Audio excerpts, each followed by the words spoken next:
Fringe North podcast series. So each episode will have some exciting guests from our amazing community of performers and creators who will give us an inside look into both their lives as artists and what they're bringing to the festival this season. Hello, bonjour, Annie. Hola. Today I'm so happy to be joined by Skye Smith, also known as Algoma Skye. Skye, thank you so much for joining me. Hi, everyone. Hello, bonjour, Annie.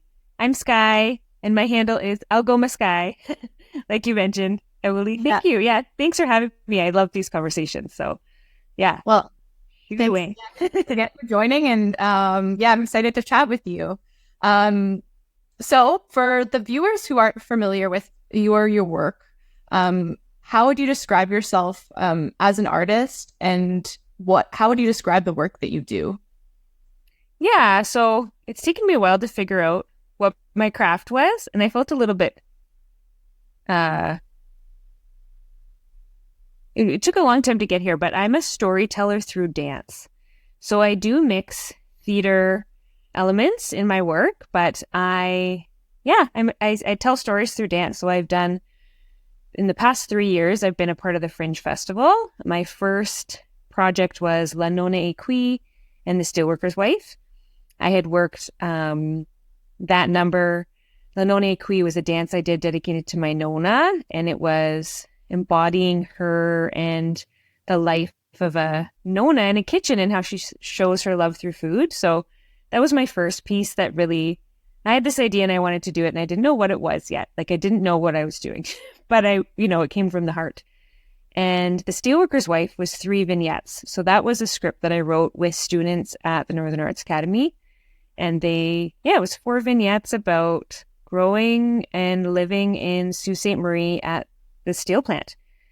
So that was, they definitely were familiar, and because my Nonna was also a steelworker's wife, it all felt very fitting. So that was my first year, and I did that first performance at the Story Steeped in Stone performance series by Wendy Hamilton. Yeah. And that was such a great experience. Tova Arbus, who's the president of Fringe North, had been the MC for my evening. So it was Thursdays throughout the summer, the Story Steeped in Stone. And so I said to her, I'm not ready to put this show down yet. And she said, Skye, come to Fringe.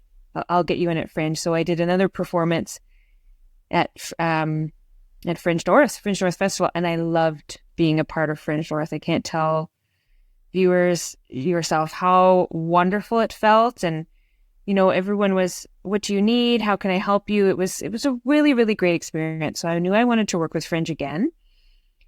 And then I applied to be an artist that January after, so for the next year. So that was 2023. And I developed Calla, which was a one-woman story about addiction, motherhood, going through motherhood and postpartum mental health, as well as body image issues that I experienced being a part of the dance world, and then how it affected me through motherhood and how my addictions combated what I was dealing with inside my head and my negative self-talk. So that was Calla. It was a wonderful experience. I had a sold-out audience for Fringe North Festival. So wow. Yeah. It was so amazing. So this year I've applied again, and I'm doing a show called Elle, and it's another story through dance.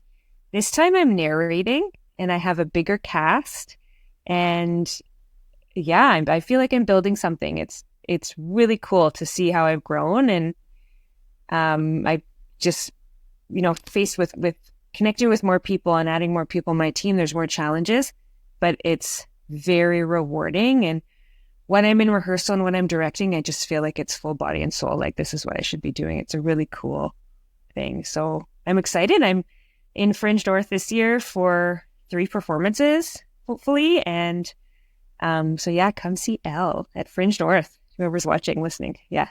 So that's my work.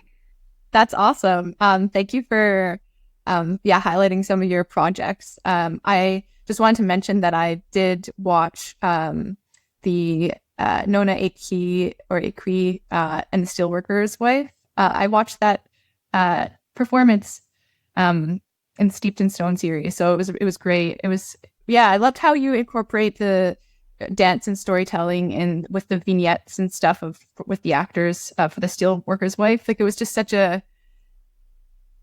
was great. It felt really personal, but at the same time, I didn't grow up in the Sioux, so I'm not familiar with these specific stories, but I feel like they were translated in a way that that are relatable. Like they're stories and blips of history in Northern Ontario, because I grew up in Northern Ontario as well, just north of Thunder Bay, and there are lots of Italian families or immigrant families, and this kind of the navigating the world of the working class in Northern Ontario is a definitely a narrative that you totally highlighted really well, and so congratulations with that one.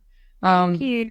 They really fit together, eh? Like they were such, if I were to do it again, and I do have plans to do that show again, I would do both. Again, Lenone Qui, the steelworker's wife, and I have another idea brewing in my brain already. It's my brain just goes fires all over the place, but I want to do something called the kitchen stories. And my ideas are like, what happens in the kitchen while the party's going on in the dining room?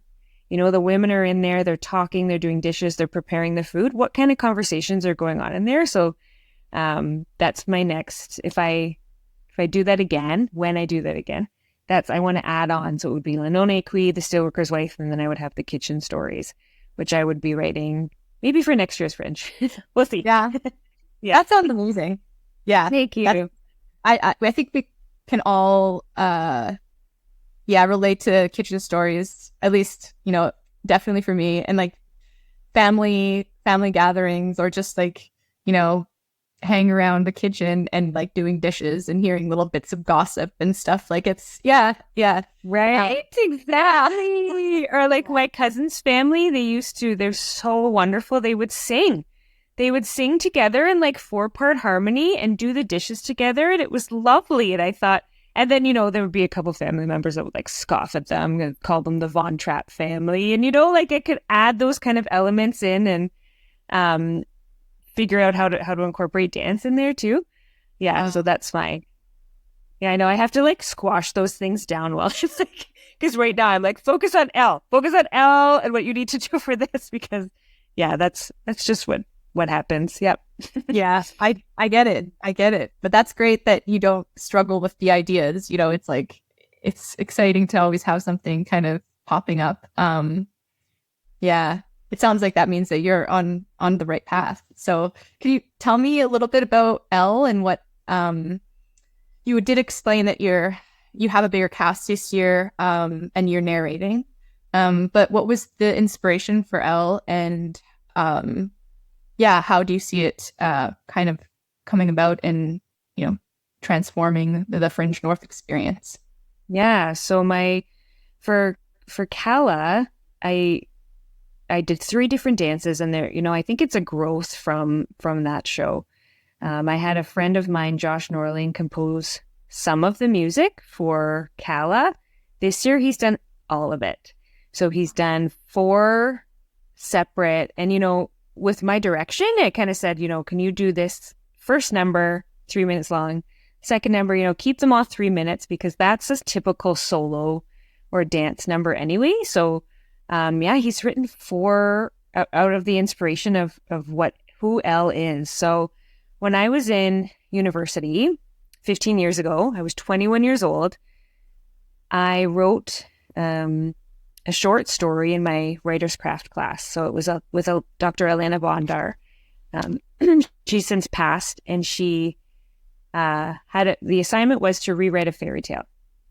And I decided to rewrite the creation story from the Bible. And kind of, me and my mom, she was such an inspiration to me. She said, have you ever heard of this woman named Lilith? And I said, no. And she was kind of like, here you go. Here's a book. Just like really, you might like her. And so she's considered the first feminist. That's her archetype. And so I rewrote the creation story to include her. So there's folklore that says that she was supposedly the first woman on Earth. and she was before Eve. And Eve was only created because she disobeyed Adam, and she was either banished in some stories, or she fled the Garden of Eden to be her own woman. So that's who Elle is. So I think anybody I haven't really posted that on social media because I want to keep it secret and like, who is Elle, right? But if you're listening to this podcast, you get a little bit of sneak previews of who Elle is. So that's who Elle is. It's Lilith. And this short story that I wrote when I was 21, I've now rewritten it into a script. And I mean, pinch me, because I had always had it in the back of my mind that, Skye, you're going to make that short story that you wrote in university into a performance. I thought it would be a theater piece. Cool. And because my work has transformed to be storytelling through dance, that's what this story is. So Elle is Lilith, and there I have cast Adam and Eve, and then a whole group of women to showcase and celebrate sisterhood for a finale number. So that's Elle, and I'm in the rehearsal process now, and it's exciting, it's fun, I'm wearing a lot of hats, I'm directing, plus I'm in it, and the narrating part feels so foreign to me, but good, because I'm allowed to break the fourth wall and talk to the audience. And so the cast, the story that I'm narrating, is not allowed to do that. So I keep having to remind them that and I'm doing theater in the round, and it'll be 3/4 of the round. So it's really hard for us dancers, and it's such a great challenge in that we don't just face the mirror the whole time.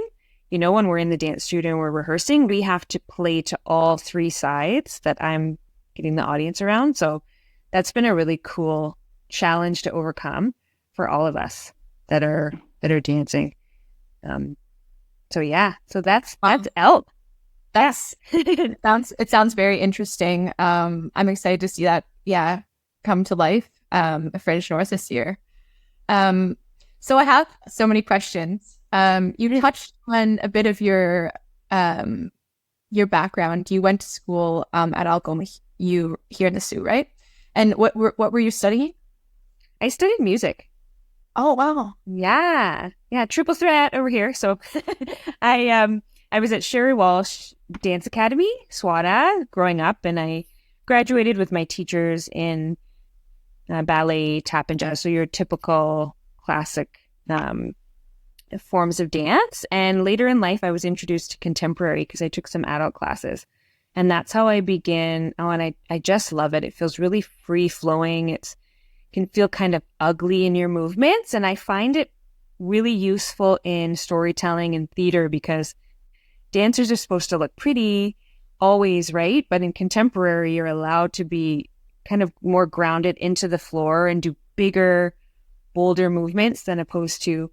So in a lot of my work in Calla and in Elle, there's the contradiction or what's the word that I'm looking for? Contrast between ballet and contemporary. So those are the two styles of dance that I'm using. So and I didn't do it growing up contemporary. It kind of was coming in as modern dance.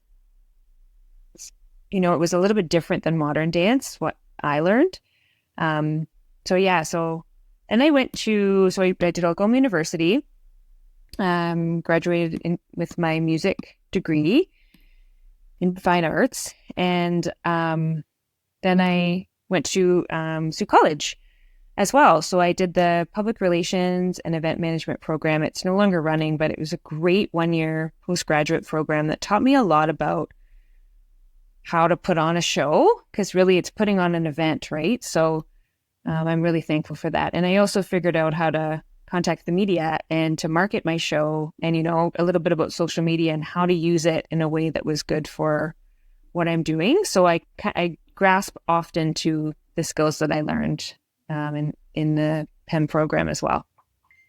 Wow, that sounds great. You have such a diverse kind of toolkit of training and experience. like you started dance when you were young. You mentioned that you did that prior to going to university. What led that path? Okay, I'm gonna just this is gonna be cut. Yeah, that's okay. No, talk. Yeah. Thanks. Yeah, what led you to kind of flowing into dance, and what was your kind of initial inspiration, or what was the initial spark that made you feel like a dancer? Yeah, I've definitely come back to dance because I started when I was 4 years old, and I have 2 older sisters, and they were at Sherry Walsh, and I would sit, and they were so embarrassed, but I would sit on the sidelines with my mom, and I'd be watching them when I was like 3, doing all of the stretches and doing all of the dance moves. So my mom was like, okay, well, we got to get this girl in dance. But I was a chubby kid, so I was often, and many people have related to this, I was put in the back, especially the ballet numbers, and I was in poses. And I was just kind of like a statue in the back, right? And the small young petite girls were in the front doing all the lifts with the boys and that kind of thing. So I had a lot of things I had to come back into my body and feel good about myself in coming back into dance. And that, do I actually like this? Or, is my negative self-talk affecting my movement? And truthfully, I love it. I feel free. I feel like I'm flying when I'm dancing. And for a long time, I stopped trying and stopped dancing because I had such harboring and negative feelings towards it. And that has to do with the culture of it. And, some things are changing, but I tell you, some things are not changing. So I'm there to combat that as well. So in my university years, I really did think I wanted to, make it.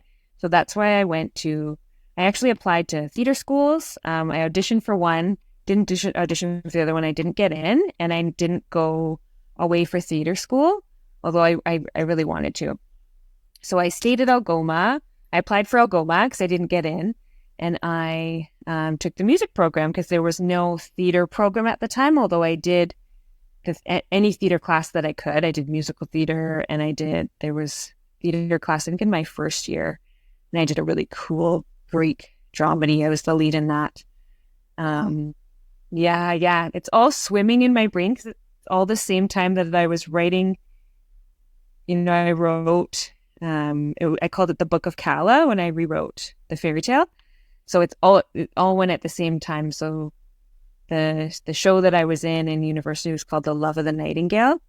And I have nightingale bird sounds and Adam is naming the animals, and maybe I'm giving away too much, but yeah, so there's all of these little connections that have gone in through my life. So, and acting has been a part of my life, and I've done pretty much, only community theater. I've done a few paid gigs. I did a lot of educational theater with Family Life Theater, which was a long-running theater group in Sault Ste. Marie. So it's Michael Hennessy that ran it, and he did dinner theater, and I did a lot of those.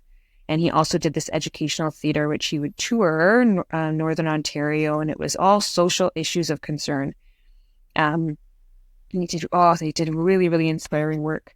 He did a breast cancer play. There was one about elder abuse that I was in that was really hard to do, but it was really important. It's really, really important work. So I feel like my work now, there's some social justice in it, just because of who I am and the feminist that I am. And I want to tell women's stories. And there's in the dance world, and I touched on it a little bit, in the culture of it, it's kind of that control over women's bodies that systematically stems from the Bible, and it kind of gives power over men. And there's so many ballet companies that have stemmed through one man, bringing it over from Europe.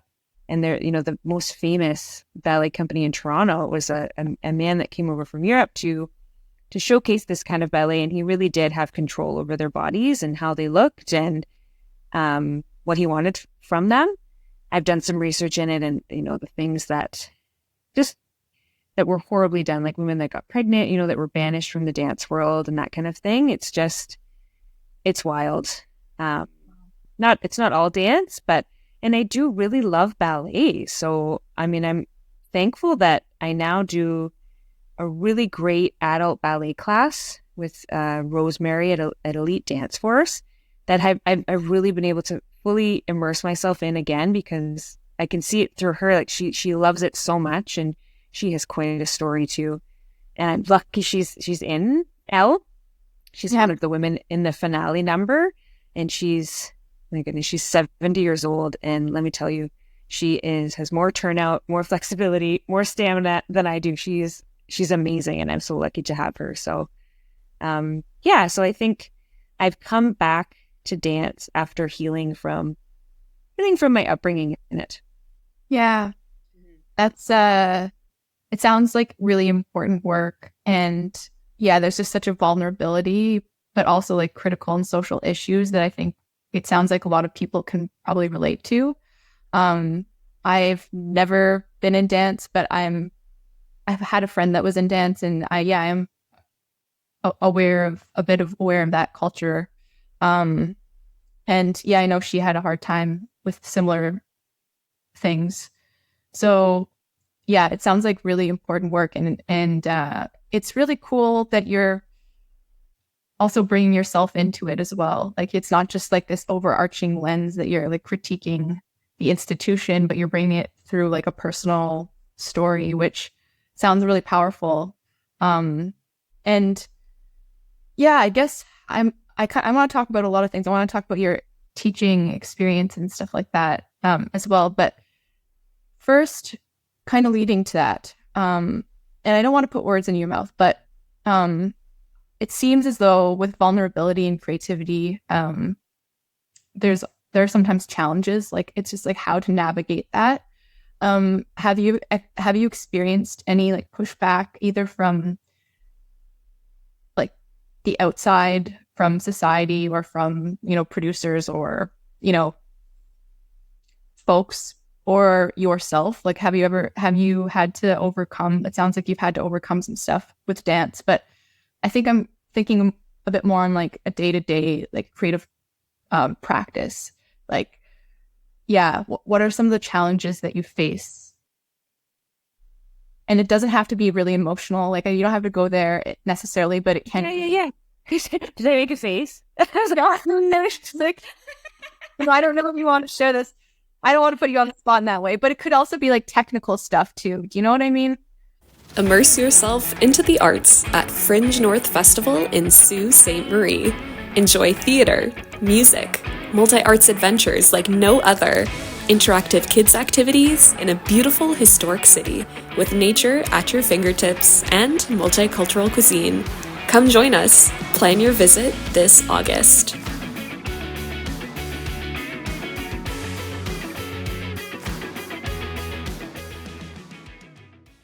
Yes, no, my brain is going to all of these different things. I bike a lot, so I was bike riding to rehearsal, and one story that came to my head was somebody stopped me to help me because my chain came off my bike, and he stopped me, and he said, "Oh, can I help you?" And he, helped me get the chain, and he said, "Oh, what do you do for work?"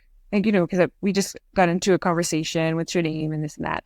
And I was like, "Oh, I'm an artist, and I'm a director and a playwright." And he went, oh, okay, so you direct. And he did not believe me. It was just kind of like, it was a strange thing for me to say. So it's challenging for me to say that I do these things, because truthfully, I'm a stay-at-home mom, and my husband is the breadwinner of our family, right? So I'm at home watching my 3-year-old until he goes to school, and possibly a little bit of daycare, depending on how much my work grows in the next year. But so that's definitely a challenge. Is that like I'm not quite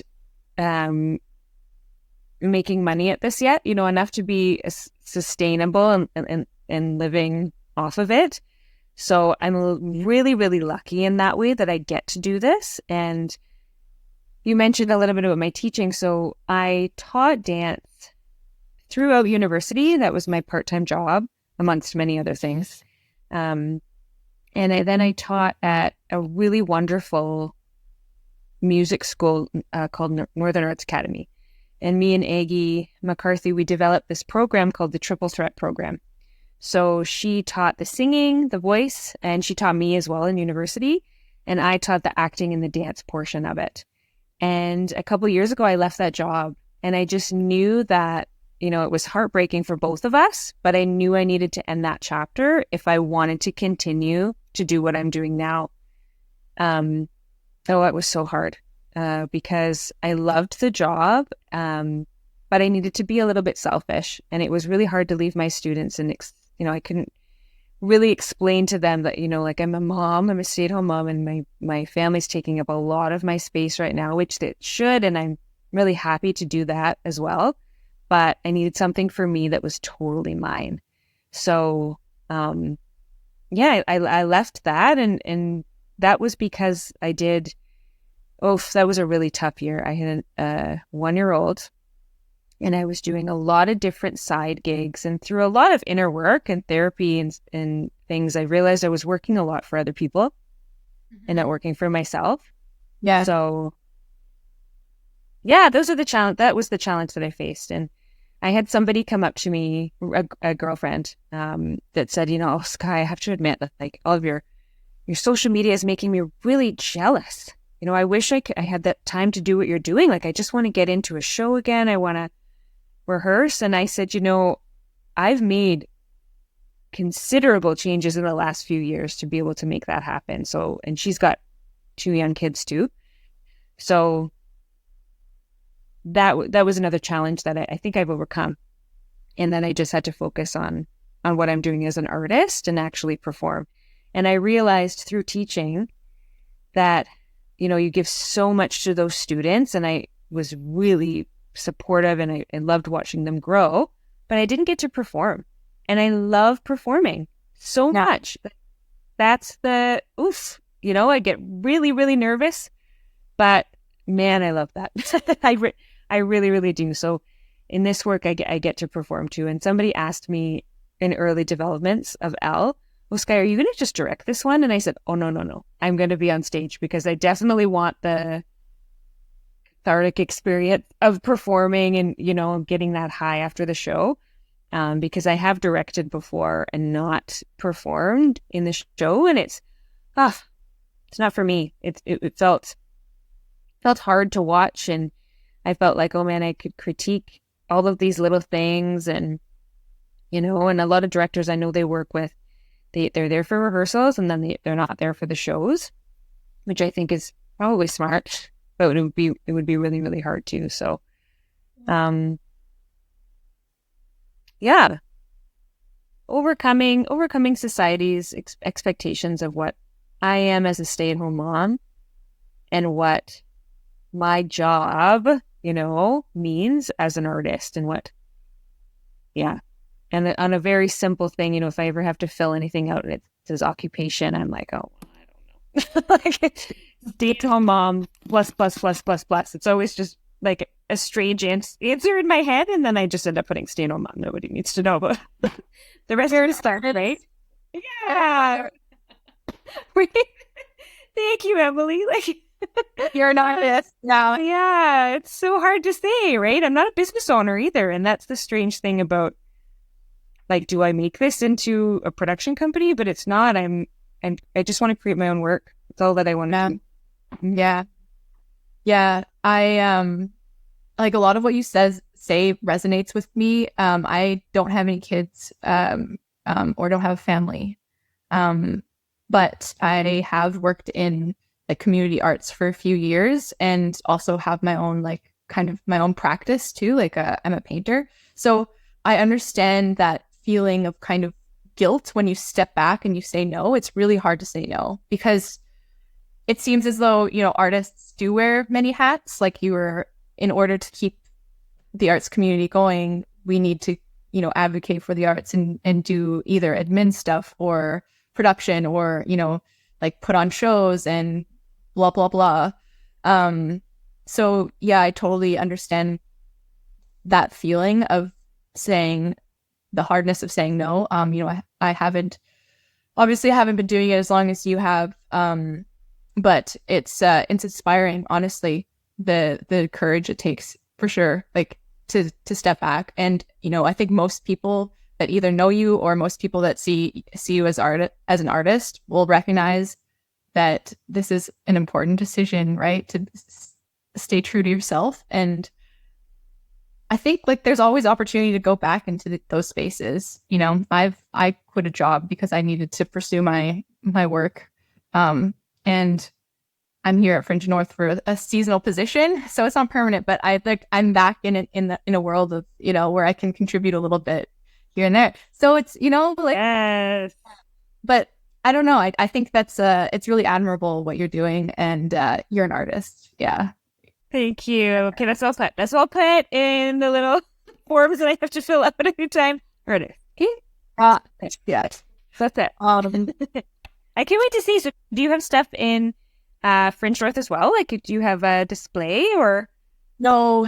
I was actually late at I moved to the Algoma region this past winter, so I wasn't really aware of Fringe North until kind of talking to some people and then going to the museum and talking to a few folks there who mentioned Tova, and then that's kind of sparked the whole applying to Fringe North. Initially, I was just interested in volunteering, but then they were talking about like this position that came available. So yeah, just because of my past experience working in kind of like arts programming at a museum in the Northwest Territories, it led me to this. And so, wow. Long story short, I do not have anything in the festival, but yeah, I'm excited to see what everyone brings for sure. Yeah.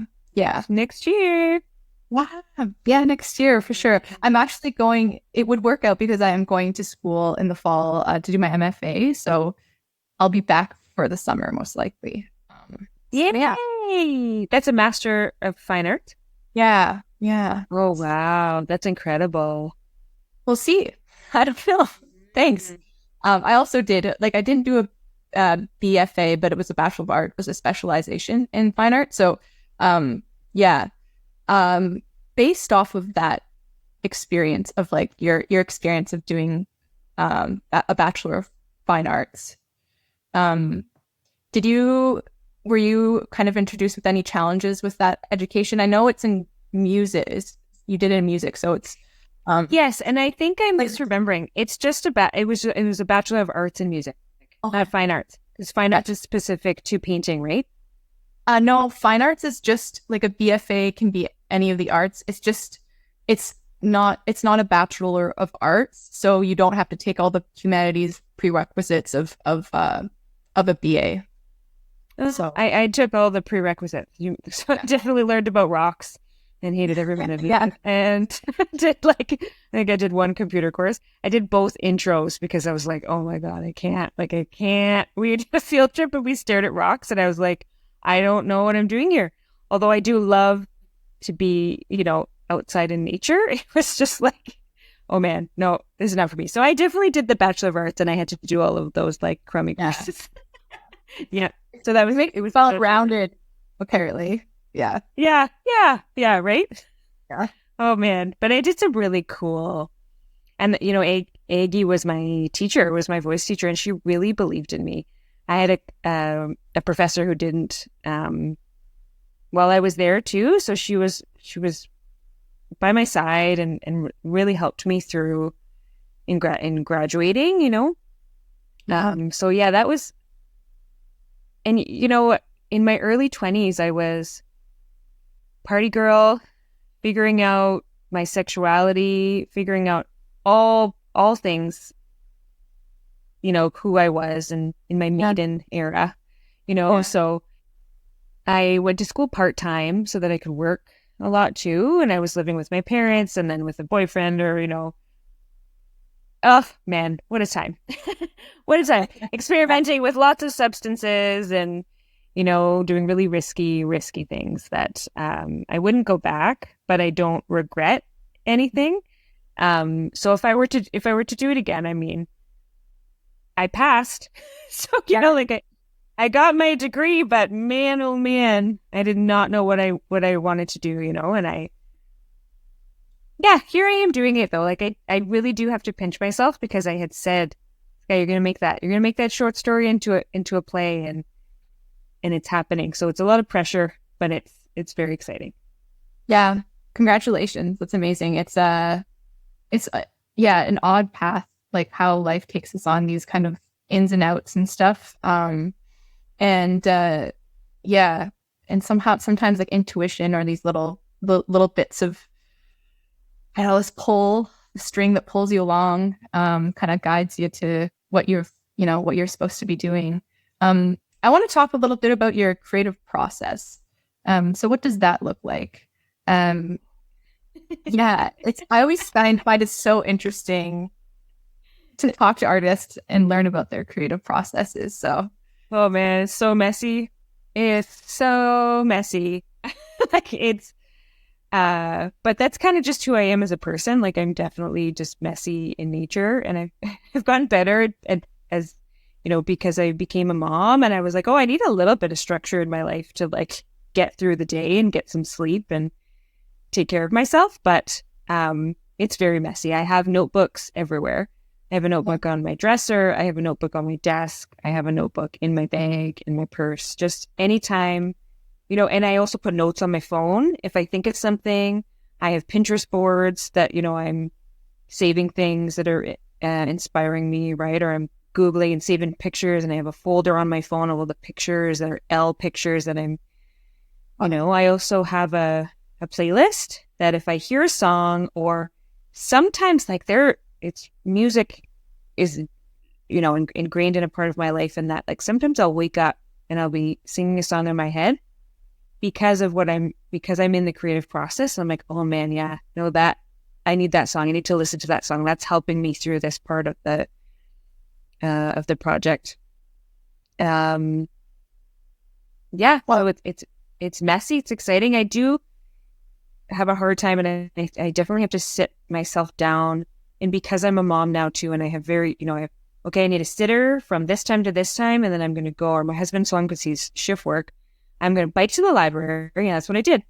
So I'm going to bike to the library, and I'm going to write the script, and I'm going to do it. And it took me like 3 hours, but I just like hammered, had a tea, and did it. So it's the self-discipline part that I'm learning about being an artist too, is that like, if I have the opportunity, I've got to do it. And self-care is such a big, important part of being an artist. So after I did Calla, I knew I needed a rest. Yeah. Because it was really vulnerable, really emotional. So I did. I took a rest, and I didn't do a whole lot of things. I did a few little gigs here and there. I got to dance with a band called the Saturday Nights, a disco band. It was really fun. I got together with my girlfriend, and we, did some choreographed dance moves, and I did 2 shows with them. I started modeling, which was so wonderful. So it was nude modeling for an art class. Oh, nice. Yeah. I think I'd always wanted to do it, but doing it now in my postpartum body, and it was a part of my life when I was shaving, and I just felt so, like a woman. Like I felt so good, and there was, I would stand in front of a group of artists, and I thought, these are all people looking at lines and shapes and not judging me, and really here for. And once I started to embrace it, because the first couple of classes were scary. Yeah.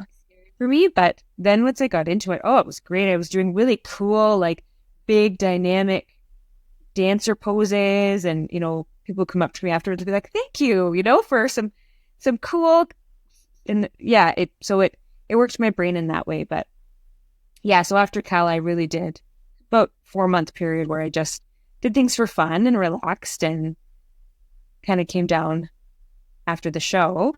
And then once January came and I knew that deadline was there, I said, okay, I gotta do this show that I've always wanted to do. So yeah, that's a part of my process too, is that I'm learning to be disciplined. But for the most part, it's pretty messy. It's all over the place.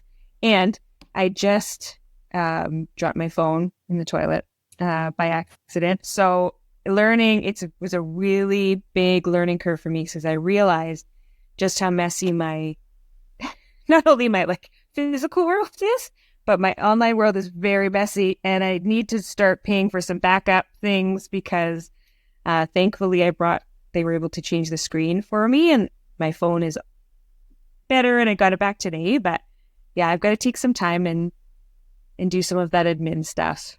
Well. So yeah, that's my process. Messy, and I'm figuring stuff out. I'm learning. I really am trying to build something where I feel, people in my space and that are doing the work that I'm doing feel really comfortable, safe in doing this vulnerable work.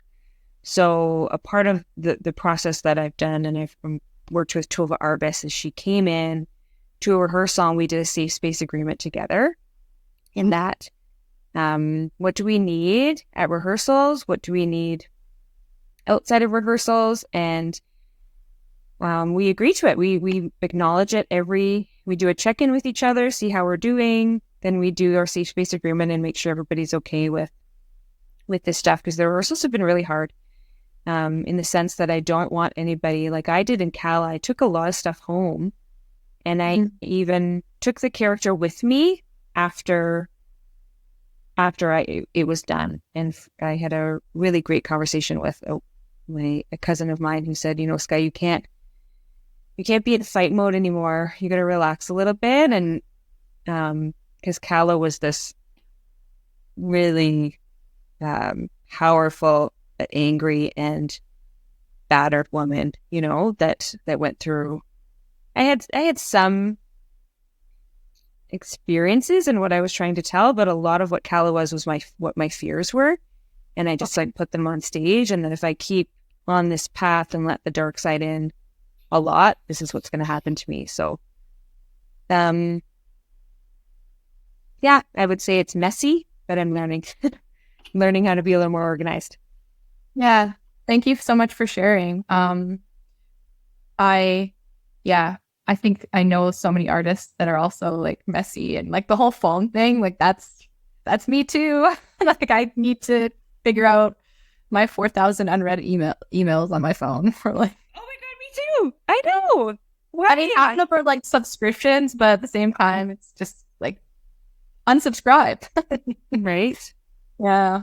And there's so many I've subscribed to, and I just keep getting sucked in because I want that like 10% off when I'm buying something, or like, all these silly things that I subscribe to. Now I know, and they're getting us. I tell you, now Google wants me to pay for space. iCloud wants me to pay for space. I'm like, what? Like, isn't this just like a cloud? Isn't there unlimited space? I think they're just getting us. Oh, they are. Yeah. Yep.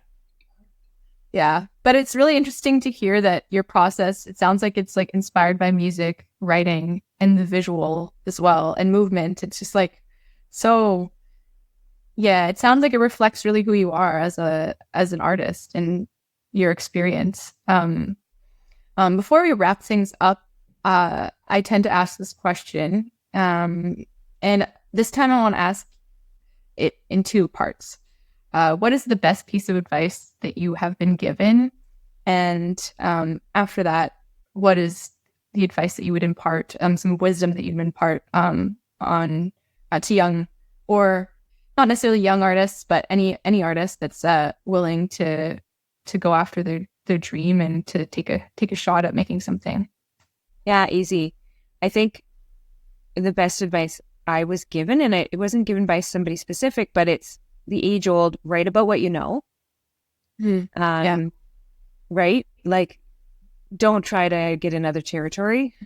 Yeah. Learn about who you are as a person, and culturally and spiritually, emotionally, physically, like all of those things has really, really helped me. That's what Lenone Kui was stemmed from. Like, it was all about who my Nona was. And she had just passed away, so it was really a way to celebrate her. So write about what you know, and then if I were to say to anybody, like, just do it. Just do it. Figure it out. It's messy. It's hard. It's really, really hard, but keep pushing to do it, because, that drive to keep doing it is more important than the product. Like, it really is. And it comes from the heart, then it's going to be good, you know? And I've learned so much in the past 3 years of how to, because I've been doing things on my own, and I'm kind of the leader of it, right? Like I've learned, and things get easier. So just, you know, from last year to this year, I was able to reuse things, which I was like, oh, thank goodness I had to do all of those first last year, you know, create the sponsorship package, you know, and reach out. Now I've got a team that I've worked with, you know, and although I keep adding to my team, it was easy for me to say, hey, Josh, do you want to meet and write some music for me? Yeah, buddy, that'd be great. Tell me about the show. And it was really easy. And I'm lucky to work with my friends. And I'm working with the same graphic designer that I worked with for Calla. So when we had a meeting the other day, he's like, oh yeah, I'll just shoot that on the drive. Yeah, we have that from last year. Like, it's just like, oh, you know, these conversations aren't starting from the beginning. So I feel like things are more efficient. So just do it, because it's going to be hard at first when you first do it. And do it on your own, because I knew there was opportunity for me to work with either a community theater group or something, you know, or partner with somebody. But I knew that I didn't want to give up any control of my creative, what I do. Yeah. So I didn't want to speak to a board on what I was doing and be like, do you think this would be good? No, I'm just going to do what I want to do. And Fringe North gives me the space to do that. And there's no creative discrepancy, like barriers, kind of, or barriers. Yeah, exactly. Like, or like the expectation that you have to fulfill, other than, you know, being you and performing. Exactly. I can do whatever I want. And that just gives me so much freedom. It's daunting too, right? Because I don't, but I love it. And I really have to work with, you know, messy humans. And, you know, that's why when I say just do it, because yeah, we're all messy. We're all messy human beings, right? Like, yeah, just come open and honest. Also say that you don't know, because I've learned that. Oof, have I ever learned that? I don't know. Can you tell me more about that? Instead of just like pretending. Do you ever have a conversation with somebody and just like pretending you know what they're talking about, and then you really needed to ask the question? That happens a lot with my graphic designer, because I'm not in that digital world. Like I really don't understand. So I'm just kind of like, okay, can you tell me what that means, please? Because, you know? Yeah. They're all lessons that I'm learning right now. And, you know, I think we all learn at some point. That's serious wisdom. Yeah. Thank you so much for sharing. I love your approach, and I find it so inspiring. The real rawness to be true to yourself and to like understand who you are is something so powerful. And I take big inspiration from that. Like that to me is like true raw creativity, is, you know, speaking through to who you are. So thank you so much for chatting with me today, Skye. It's been great getting to know your work, and I'm so excited to see Elle this year at Fringe North in Sault Ste Marie. And thank you everyone for joining us. Merci, miigwech, gracias. Just a reminder that Fringe North 2024 will be from August 21st to 25th. Please check out our website and our social media channels in the description below for more information about Fringe North. And if you want to support all the work that we're doing here at Fringe North, please consider tipping the Fringe. There's a link to that below as well. So your support not only helps Northern and emerging artists, but the Northern arts community as well. Every dollar counts.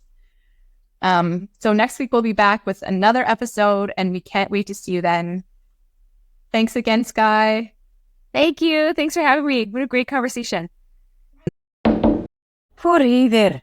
I'm the Hitherso, the proud mascot of Fringe North 2024. You'll see me swaying in the wind throughout the festival, just like I do in the beautiful shorelines of Manitoulin Island. I'm an artist in my own right, bringing a touch of natural beauty wherever I go. Fringe North is all about celebrating the vibrant arts community in the north. And guess what? 100% of our box office sales goes straight to paying the amazing artists who bring the festival to life. But to keep the magic going, I need your help. If you spot me around the festival, feel free to ask me questions or discover cool facts about Fringe North. And most importantly, tip the Fringe. Your support helps us to continue to bring this incredible festival back year after year. So, want to support Fringe North? Tip the Fringe and let the arts flourish. Remember, Fringe North, expect the unexpected. For more information on how to tip the Fringe, head on over to SueFringe.com.